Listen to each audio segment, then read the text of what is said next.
Baik, Assalamualaikum warahmatullahi wabarakatuh. Perkenalkan, nama saya Rizky Ansar Ramadan dari kelompok 2. Pertama-tama saya meminta maaf karena adanya miskomunikasi tentang batas pengumpulan. Jadinya saya baru bisa record sekarang.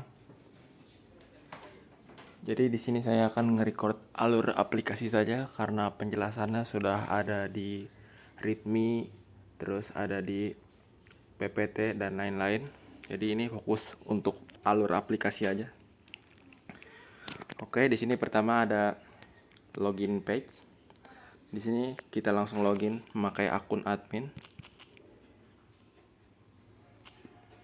Passwordnya itu 1177013. Lalu klik login. Nah, setelah login maka akan tampil halaman dashboard. Di sini kita bisa melihat ringkasan data dan statistik aplikasi seperti ada analisis pendapatan, status pesanan, distribusi pengguna, status produk, dan lain-lain. Nah, jadi kali ini saya akan menjelaskan alur aplikasi untuk admin atau kasirnya. Jadi pertama-tama kita klik sidebar icon di atas sini, di atas kanan ini. Lalu klik menu. Lalu kita pilih makanan atau minuman apa yang ingin dibeli. Misalkan bakso telur. Kita klik masukkan keranjang. Terus misalkan ada yang mau beli lagi, kita lakukan hal yang sama. Nah, setelah masuk ke keranjang, kita klik keranjangnya di atas navbar. Kita pilih produk makanan yang ingin dibelinya. Lalu kita klik checkout. Nah, di lanjut ini akan redirect ke halaman create order. Di sini kita bisa memilih untuk makan di tempat, misalkan makan di tempat atau bawa pulang. Di sini kita akan makan di tempat aja. Lalu kalau misalkan makan di tempat, kita bisa memilih meja. Misalkan kita pilih meja yang kapasitas 4 di outdoor ini. Lalu ada waktu reservasi. Kita dibiarkan saja untuk saat ini. Lalu pilih metode pembayaran. Di sini ada lumayan banyak. Misalkan kita pilih BRI. Lalu instruksi khusus. Ini opsional ya. Misalkan mau request atau apa gitu. Jadi ya kosongkan saja, nggak apa-apa. Lalu klik order. Nah, setelah klik order tadi maka akan langsung redirect ke halaman list order. Dan ini langsung muncul di paling atas. Kita bisa klik. Nah, akan tampil order yang tadi. Nih, jus alpukat dan bakso telur.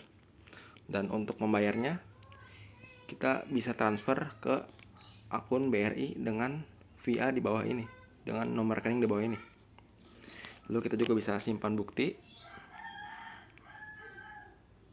Nah, lalu karena kita tadi makan di tempat, maka kita bisa melihat di tabel reservation. Tabel reservation itu akan juga tergenerate. Nah, ini juga bisa disimpan buktinya. Kalau kita pernah makan di meja 4, di meja 5 dengan kapasitas 4 orang. Outdoor. Bisa menyimpan bukti. Nah, setelah ini berhasil, lalu lanjut admin akan mengupdate order dan tabel reservation berdasarkan status yang ada. Misalkan kita pergi ke all orders, lalu klik order yang tadi. Nah, di sini sebagai admin kita bisa melakukan update. Kita klik ubah pesanan. Nah, ini statusnya. Misalkan makanannya sudah jadi atau pembayarannya sudah oke, kita bisa mengubah statusnya jadi confirm, atau kalau payment status itu bisa jadi sukses. Jadi kita melihat pelayan sudah membuatkan makanannya atau belum dan semacamnya gitu, dan kita mengupdate status berdasarkan itu.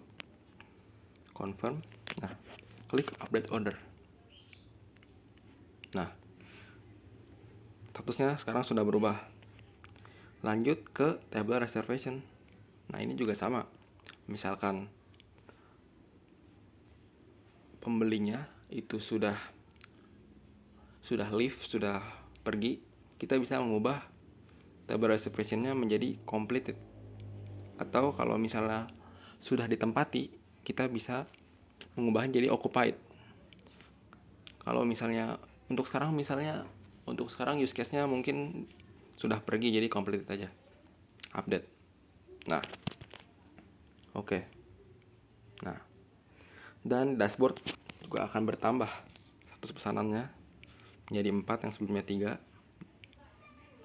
Nah, yang tadi adalah alur untuk order makanan dan minuman. Sekarang ini alur yang khusus untuk CRUD, untuk admin. Nah, jadi kita bisa klik di sidebar.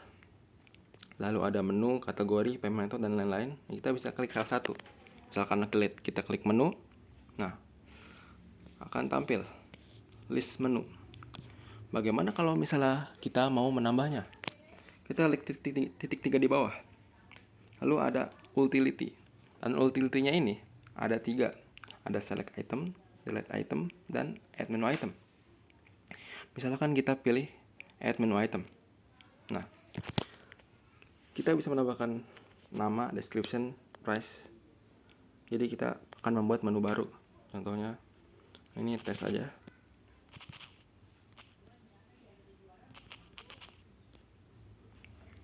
Lalu kita pilih kategorinya, misalkan dessert. Lalu gambarnya ini udah salah aja. Lalu available, jangan lupa untuk klik ini, karena kalau misalnya ini itu jadi nggak tersedia, makanya harus diaktifkan. Lalu klik add menu item.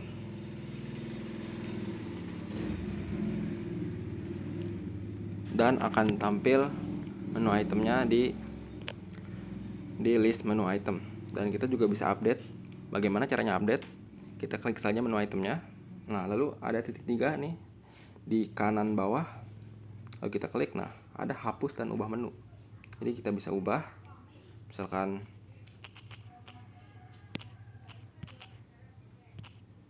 ini harganya diubah, diupdate. Nah, berhasil. Kita juga bisa hapus menu, hapus. Nah, sudah terhapus.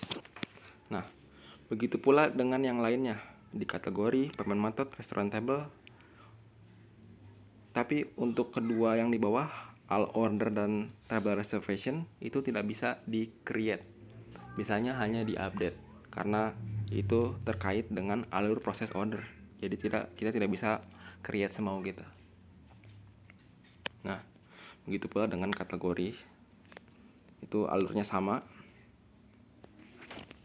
Misalkan kategori tes saja.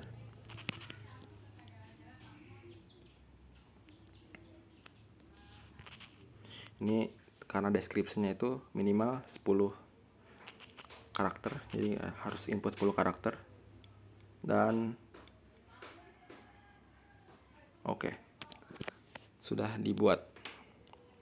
Dan begitu pula payment method. Di sini payment methodnya ada banyak beserta dengan logo-logonya. Lalu ada restoran table. Misalkan kita mau nambah meja, saat ini mejanya masih ada 2 karena sesuai dengan sesuai dengan klien kita, restoran di klien kita. Jadi bisa ditambah juga, tapi saat ini tidak usah karena mengikuti dari sononya aja. Lalu order, reservation, dan lain-lain. Dan ini juga bisa mendukung mode terang. Kalau misalnya nggak suka dengan mode gelap nih, seperti ini. Nah, berubah kan. Lalu lanjut ada profile admin.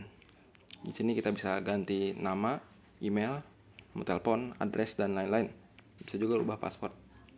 Tapi karena admin itu jarang berubah, jadinya untuk saat ini fungsionalitasnya dinonaktifkan saja. Jadi tidak bisa berfungsi untuk saat ini. Dan ya, kira-kira dari saya cukup. Untuk kurang lebihnya mohon maaf. Wassalamualaikum warahmatullahi wabarakatuh.